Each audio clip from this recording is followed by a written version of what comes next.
What's up guys, I'm Phoenix Master 1 and welcome back for some more Fire Emblem Heroes. This is gonna be a news and discussion video about the upcoming update in July. So I'm gonna be discussing my thoughts on these new Ephemera units and also what I expect out of these weapon refines and also the other features that we have in this update.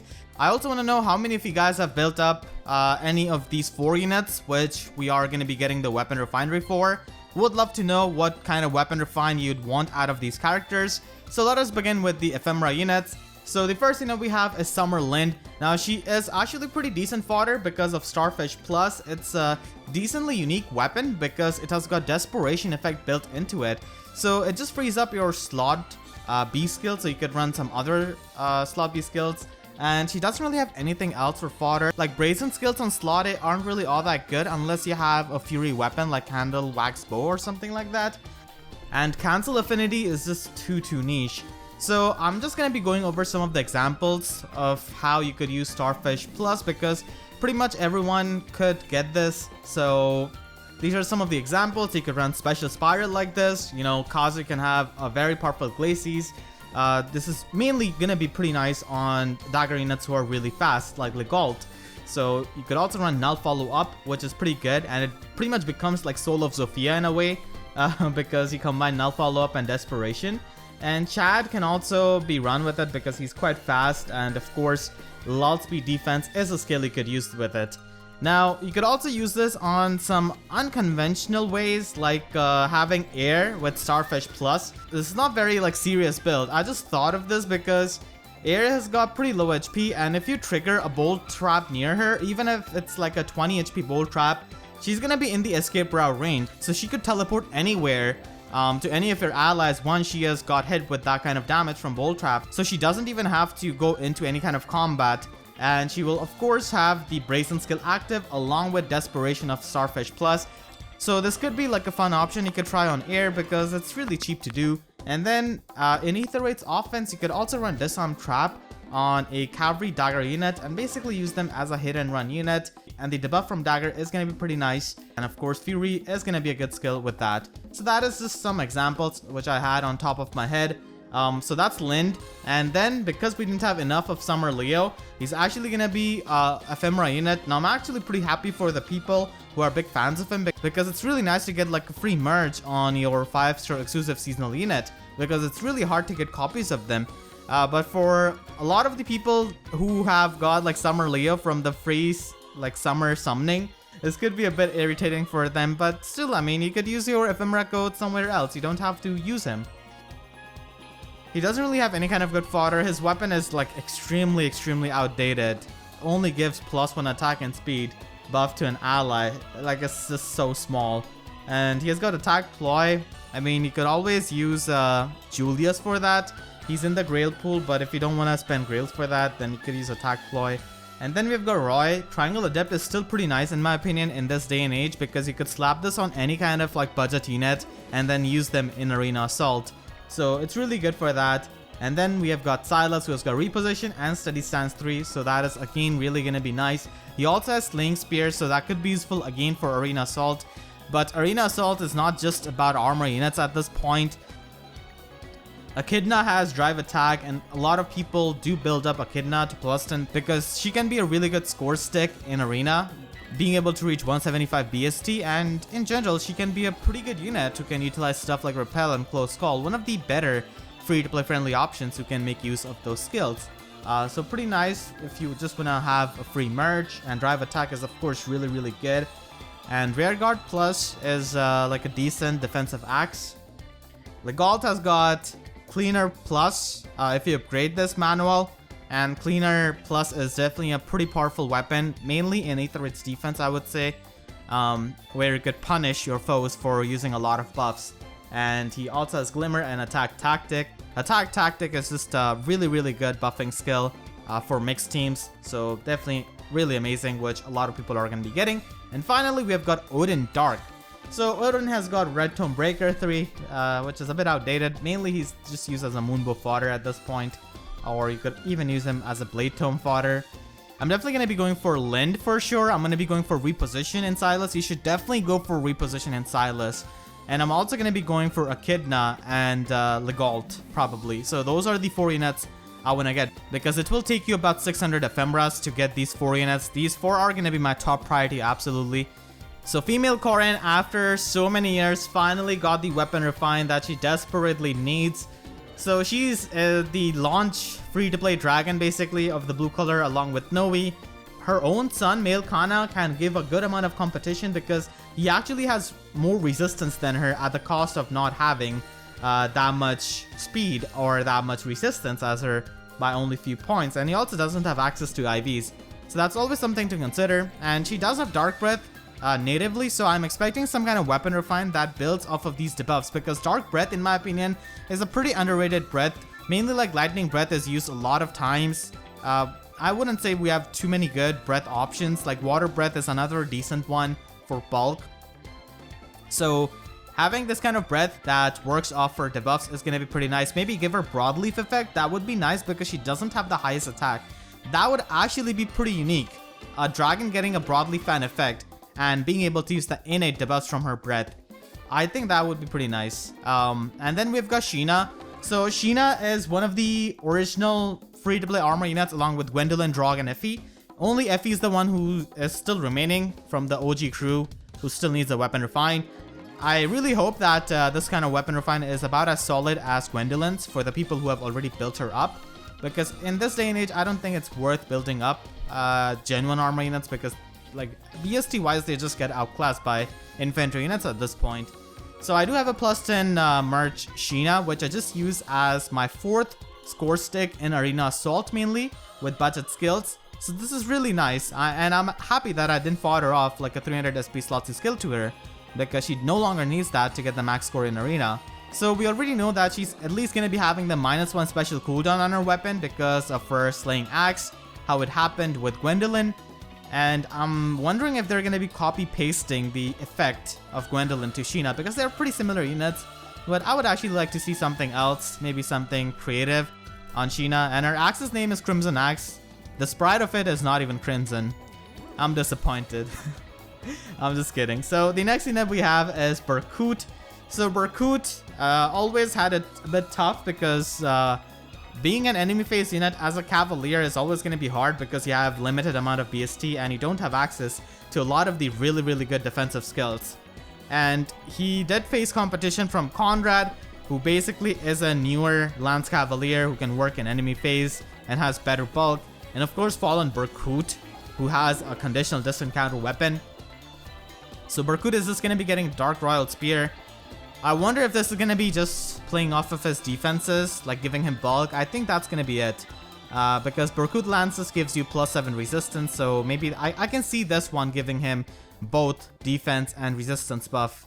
And maybe give him a skill which cavalry units cannot naturally have. Like, don't give him a lull skill or something like that. Give him something which, you know, Cavaliers cannot have. Maybe a Steady Breath or Warding Breath effect. Because that could be definitely nice and definitely wouldn't be that broken. And finally, we have got Fallen Celica. So Fallen Celica has got Beloved Zofia, which is a really bad weapon because it requires her to be at full HP. And after the combat, it causes like 4 damage to her.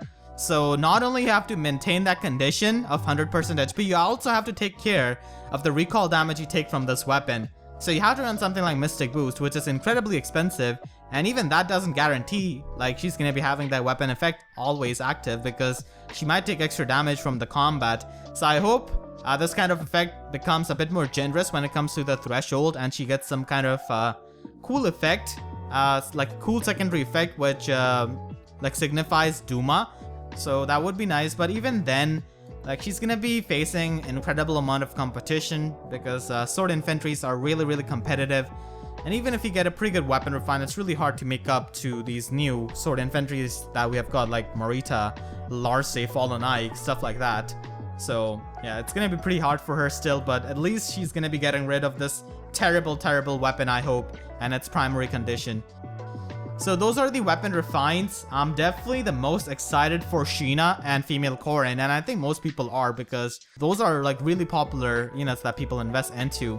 And Aether Rates is going to be getting an update too. Tactics Room is going to be up to level 7 on both offense and defense, and this is just this is just continuing the trend of increasing the levels of these structures for no apparent reason.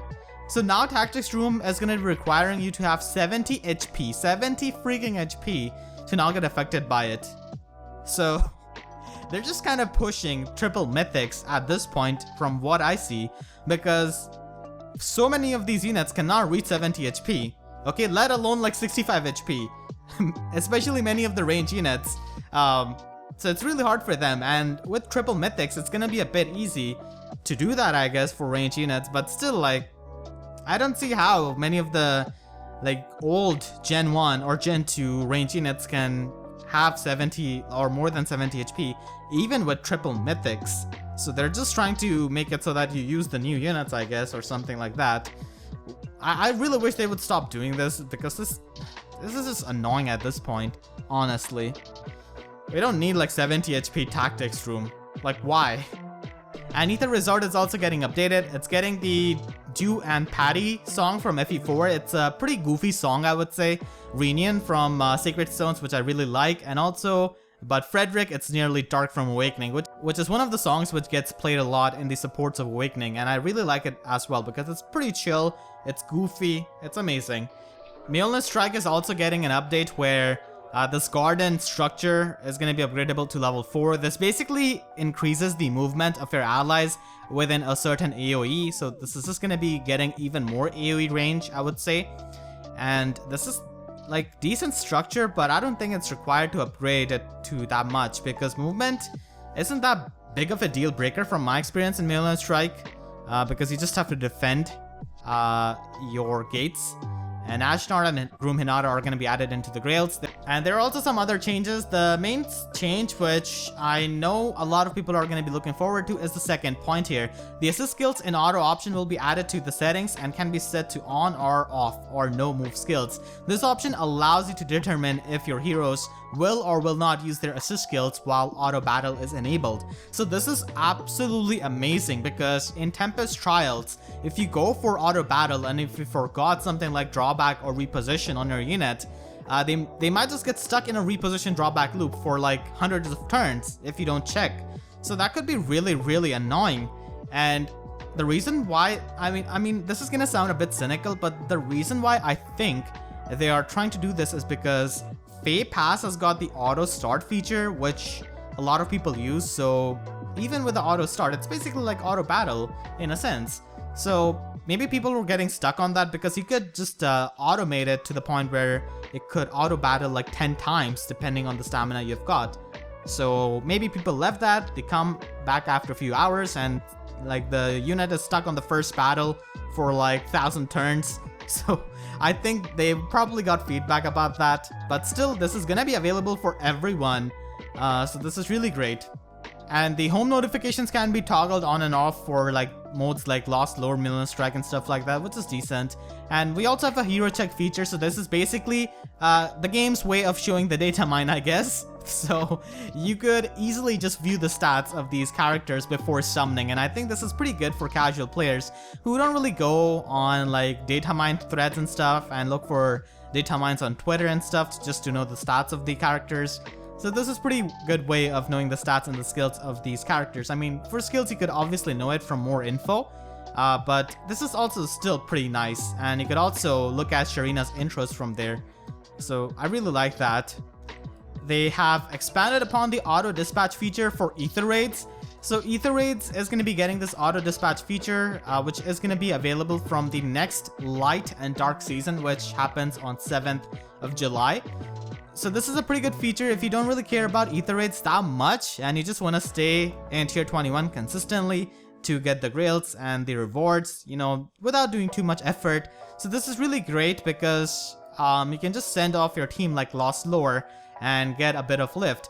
Now, you will earn 75% of the normal amount of lift. So for example, while doubling lift, you generally get 320 lift with unmerged mythics, 2 unmerged mythics. So by doing this, you will be able to get 240 lift if it is successful. And getting 240 lift per battle isn't really all that bad. It's more than enough to maintain like tier 21 with a decent defense team, I would say, with like defensive mythics and stuff. So they have basically expanded upon the fact that you're still going to be required to have the scoring system. You need to have double mythic units to have the optimal scoring. You want to have light blessing or astral blessing on these units. You also want to have bonus units. So the amount of lift you can gain depends on these factors still. And your raiding party cannot be recalled once they have been dispatched.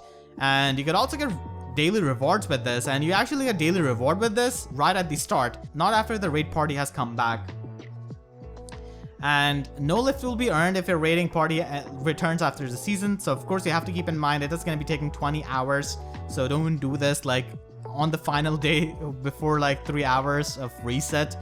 Also, it explicitly states here that the opponents you're going to be facing in this are going to be relatively weak and are going to be computer controlled. So I don't think this is going to be teams of actual players or actual defense teams. I think they're just going to generate some team. Maybe they will have some kind of random generation how they have in Training Tower and stuff like that. And these units look pretty weak because this is a 30 HP Sheena, 31 HP Female Kana. Over here we have got 61 HP Itsuki, which is probably double blessed by Peony and Air. So it doesn't really appear to be that hard. And if one of your heroes is actually defeated in this dispatch, then you will forfeit 75% of the normal amount of lift, which I don't think it's going to be happening that much unless you're really unlucky. I think this is going to be pretty consistent in getting that lift to you. And of course you cannot use escape ladder for that, and you also do not get any kind of ether because these maps will not have any kind of ether fountains, so you're not going to be getting any kind of new ether. So for the people who do play consistently in ether raids, this really changed absolutely nothing, because you still want to play, get the ether pots and, you know, play more matches. But for the people who just want to just coast in tier 21, get the consistent rewards, this is a pretty good feature. Or if you are just busy in some days with school, work, or just real life, or if you're not feeling well, because like ether raids I know can be pretty tiresome because you have to play it every day pretty much. So this could be done in those kinds of conditions. So that's basically the auto dispatch feature. And yeah, that is the update we're getting. Some really nice quality of life change in this no movement assist skill feature, and also this hero checking feature. So that is going to be it for this video. Let me know about your thoughts on this update that we're getting in July. And I hope you guys enjoyed this video. I want to thank all of my YouTube members for their support. And if you enjoyed, then please be sure to leave a like and a comment. Helps me tremendously. And be sure to subscribe and hit the notification bell, because YouTube sub boxes are about as functional as fodder of Summer Leo. So with that said, I'll see you guys next time. Thank you so much for watching and have a great day.